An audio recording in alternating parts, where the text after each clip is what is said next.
जय हिंद दोस्तों, आइए इस वीडियो से अपने आईक्यू को और बूस्ट करते हैं। स्टार्ट करते हैं फर्स्ट क्वेश्चन के साथ। हमारे राष्ट्रीय ध्वज की लंबाई और चौड़ाई का अनुपात क्या है? इसका करेक्ट आंसर है 3:2। हमारे राष्ट्रीय ध्वज की लंबाई तथा चौड़ाई का अनुपात 3:2 है, अर्थात इसकी लंबाई 3 तो वहीं चौड़ाई 2 होगी। मानव शरीर में भोजन मुख्यतः कहां पचता है? इसका करेक्ट आंसर है छोटी आंत। मानव शरीर में भोजन मुख्यतः छोटी आंत में पचता है। सबसे न्यूनतम तरंग दैर्घ्य किस रंग में होती है? तो इसका करेक्ट आंसर है बैगनी। सबसे न्यूनतम तरंग दैर्घ्य बैगनी रंग में होती है। विश्व का एकमात्र हिंदू राष्ट्र कौन सा है? तो इसका करेक्ट आंसर है नेपाल। विश्व का एकमात्र हिंदू राष्ट्र नेपाल है। आशा करता हूं कि वीडियो के एंड में जाके आप बताएंगे जरूर कि 40 में से आपके कितने करेक्ट आंसर्स गए हैं। कंटिन्यू करते हैं इस वीडियो को। अध्यादेश जारी करने का अधिकार किसके पास होता है? केंद्र की बात करें तो राष्ट्रपति के पास होता है, वहीं राज्य की बात करें तो राज्यपाल के पास होता है। तो इसका करेक्ट आंसर है ऑप्शन सी, यानी अध्यादेश जारी करने का जो अधिकार है वो राष्ट्रपति और राज्यपाल दोनों के पास होता है। जंतर मंतर का निर्माण किसने करवाया था? इसका सही आंसर है सवाई जयसिंह ने। जंतर मंतर का निर्माण सवाई जयसिंह ने करवाया था।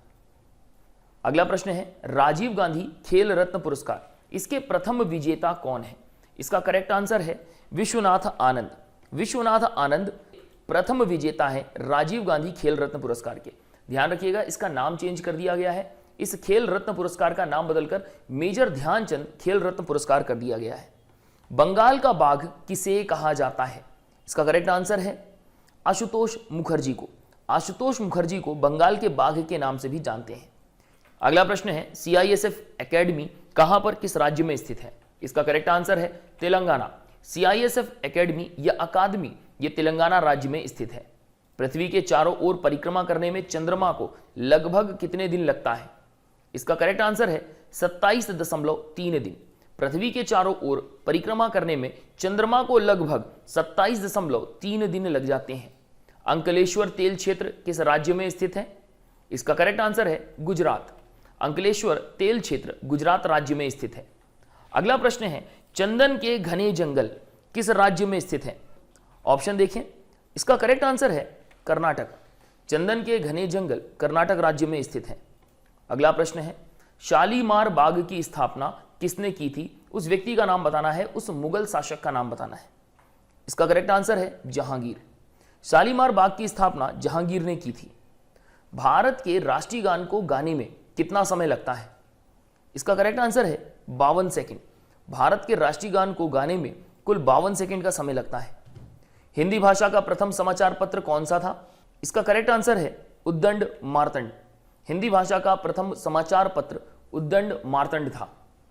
आगा खां पैलेस किस राज्य में स्थित है? उस राज्य का नाम बताना है। इसका करेक्ट आंसर है महाराष्ट्र। आगा खां पैलेस महाराष्ट्र राज्य में स्थित है। स्वर्ण मंदिर का निर्माण किस गुरु ने करवाया था? इसका करेक्ट आंसर है गुरु रामदास।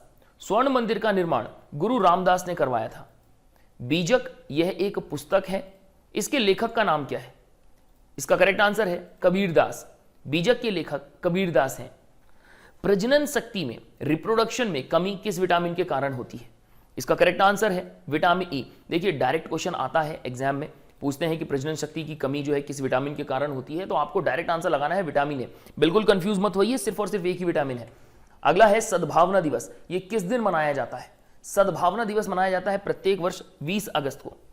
सद्भावना दिवस प्रत्येक वर्ष 20 अगस्त को मनाया जाता है। अंग्रेजों ने भारत का आधुनिक नक्षत्र किसे कहा था? उस व्यक्ति का नाम बताना है। इसका करेक्ट आंसर है राजा राम मोहन राय। अंग्रेजों ने भारत का आधुनिक नक्षत्र राजा राम मोहन राय को कहा था। पल्लव राजाओं की राजधानी कहां थी? उस जगह का नाम बताना है। वैसे विकल्प आप देख सकते हैं, विकल्प काफी अच्छे हैं, कंफ्यूज भी कर रहे हैं। तो इसका करेक्ट आंसर है कांचीपुरम। पल्लव राजाओं की राजधानी कांचीपुरम में थी। अगला प्रश्न है विषुवतीय क्षेत्रों में कौन सी वर्षा होती है? बहुत बढ़िया प्रश्न। इसका सही उत्तर है संवहनीय वर्षा। विषुवतीय क्षेत्रों में संवहनीय वर्षा होती है। गुजरात की जीवन रेखा किस नदी को कहते हैं? बहुत बढ़िया, सही उत्तर है नर्मदा नदी। गुजरात की जीवन रेखा नर्मदा नदी को कहते हैं। अच्छा, यहां ध्यान रखिएगा कि नर्मदा नदी को मध्य प्रदेश में भी किसी नाम से जाना जाता है, स्पेशली अर्थव्यवस्था की मेरू रज्जु। मध्य प्रदेश में नर्मदा नदी को अर्थव्यवस्था की मेरुरज्जु के नाम से जाना जाता है? शक्ति स्थल ये कहां पर स्थित है? इसका करेक्ट आंसर है दिल्ली। शक्ति स्थल दिल्ली में स्थित है। अमजद अली खां, इनका संबंध किससे था? इसका करेक्ट आंसर है सरोद। अमजद अली खां का संबंध सरोद से था। भारत में नियमित जनगणना किस वायसराय के शासनकाल में हुई थी? देखिए प्रश्न को दोबारा बोल देता हूं मैं, नियमित जनगणना की बात कर रहा है, प्रथम जनगणना की बात नहीं कर रहा है। तो नियमित जनगणना जो हुई थी वो हुई थी लॉर्ड रिपन के शासनकाल में, और वहीं अगर बोलते कि प्रथम जनगणना किसके शासनकाल में हुई है तो इसका सही आंसर होता लॉर्ड मेयो। तो यहां पर कंफ्यूज बिल्कुल ना हो। अश्व घोष किसके दरबार में रहते थे? इसका करेक्ट आंसर है कनिष्क। अश्व घोष कनिष्क के दरबार में रहते थे। भारत में सबसे कम वर्षा किस स्थान पर होती है? ऑप्शन देखें, ऑप्शन में दिया है मासिनराम, लेह, जोधपुर और अवलपुर। इसका करेक्ट आंसर है लेह। भारत में सबसे कम वर्षा लेह में होती है, जबकि सर्वाधिक वर्षा मासिनराम में होती है। अगला प्रश्न है पंजाब का टैगोर ये किसे कहा जाता है? करेक्ट आंसर है पूर्ण सिंह को। पंजाब का टैगोर पूर्ण सिंह को कहा जाता है। दक्षिणावर्त घूमने वाले ग्रह कौन से हैं? इसका करेक्ट आंसर है ए और बी दोनों, यानी शुक्र और यूरेनस यानी अरुण, ये दक्षिणावर्त घूमते हैं। अगला प्रश्न है भारत संयुक्त राष्ट्र संघ का सदस्य कब बना था? वो वर्ष बताना है। तो ये वर्ष बिल्कुल आप याद कर लीजिए, सन 1945 में। सन 1945 में भारत संयुक्त राष्ट्र संघ का सदस्य बना था। अगला प्रश्न है फलों तथा सब्जियों से बने उर्वरक यानी जो फर्टिलाइजर्स बनाए जाते हैं फल और सब्जियों से, तो उनमें सर्वाधिक क्या होता है? तो उनमें सबसे ज्यादा फास्फोरस मिलेगा आपको। फलों तथा सब्जियों से बने उर्वरक यानी जो फर्टिलाइजर्स होते हैं उनमें सबसे ज्यादा फास्फोरस होता है। भारतीय परमाणु ऊर्जा आयोग के प्रथम अध्यक्ष कौन थे? नाम याद कर लीजिए, डॉक्टर होमी जहांगीर भाभा। भारतीय परमाणु ऊर्जा आयोग के प्रथम अध्यक्ष डॉक्टर होमी जहांगीर भाभा थे। कई बार एग्जाम में पूछा हूं क्वेश्चन कि सांभर लवण झील जो है किस राज्य में स्थित है? तो इसका करेक्ट आंसर है राजस्थान। सांभर लवण झील राजस्थान में स्थित है। केंद्रीय वनस्पति अनुसंधान संस्थान ये किस स्थान पर स्थित है या कहें किस शहर में है? तो इसका करेक्ट आंसर है लखनऊ, उत्तर प्रदेश। केंद्रीय वनस्पति अनुसंधान संस्थान लखनऊ में स्थित है। मालती माधव ये एक पुस्तक है, इसके लेखक कौन है? इसका करेक्ट आंसर है भवभूति। मालती माधव के लेखक भवभूति हैं। मुगलों के विरुद्ध शिवाजी द्वारा प्रयुक्त रणनीति कौन सी थी? ये बहुत ही अच्छी रणनीति इस्तेमाल करते थे शिवाजी। वो उस रणनीति का नाम है गुरिल्ला युद्ध। जो शिवाजी थे वो गुरिल्ला युद्ध के माध्यम से मुगलों को काफी परेशान कर रखा था उन्होंने। तो ध्यान रखिएगा कि मुगलों के विरुद्ध शिवाजी के द्वारा जो रणनीति अपनाई गई थी उसका नाम था गुरिल्ला युद्ध। अगला प्रश्न है शक संवत का आरंभ किसने किया था? तो इसका करेक्ट आंसर है कनिष्क।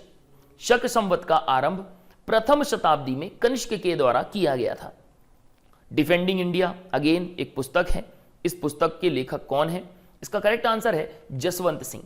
जसवंत सिंह ने डिफेंडिंग इंडिया लिखी है। नॉर्मैंडी बीच काफी फेमस बीच है, ये किस देश में है? तो इसका करेक्ट आंसर है फ्रांस। नॉर्मैंडी बीच फ्रांस देश में स्थित है। सुअर के मांस को इंग्लिश में क्या कहते हैं? इसका करेक्ट आंसर है पोर्क। सुअर के मांस को पोर्क के नाम से जाना जाता है। आइविस ये राष्ट्रीय पशु है, ये किस देश का राष्ट्रीय पशु है? तो वैसे तो 2 से 3 लगभग मेरे हिसाब से 4-5 ऐसे देश हैं जिनका ये राष्ट्रीय पशु है, लेकिन यहाँ विकल्प में जो करेक्ट आंसर है वो है जापान। आइविस जापान का राष्ट्रीय पशु है। आशा करता हूं कि मैक्सिमम जो क्वेश्चंस के आंसर्स हैं वो आपके करेक्ट रहे होंगे। मेंशन जरूर कर दीजिए कि आपके कितने आंसर्स करेक्ट हैं। आप किस एग्जाम की प्रिपरेशन कर रहे हैं वो चाहें तो आप मेंशन कर सकते हैं। वीडियो से रिलेटेड कोई क्वेरी है, कोई क्वेश्चन है, कुछ जानना चाहते हैं, कुछ पूछना चाहते हैं, कमेंट सेक्शन में जाके वो भी मेंशन कर सकते हैं। वीडियो कैसी लग रही है वो भी बता दीजिए। लाइक ज्यादा से ज्यादा होगा तो मुझे भी क्लियर हो जाएगा कि हाँ आपको ये वीडियो पसंद आ रही है। चैनल को अभी तक आपने सब्सक्राइब नहीं किया है, सब्सक्राइब कर लीजिए। और अगर ऐसा हो सकता है आपको ये वीडियो अच्छी लग रही है, आप अपने दोस्तों के साथ शेयर करना चाहते हैं तो शेयर भी करें। तो मैं विवेक द्विवेदी इस वीडियो को यहीं एंड करता हूं। गुड डे, गुड बाय, जय हिंद।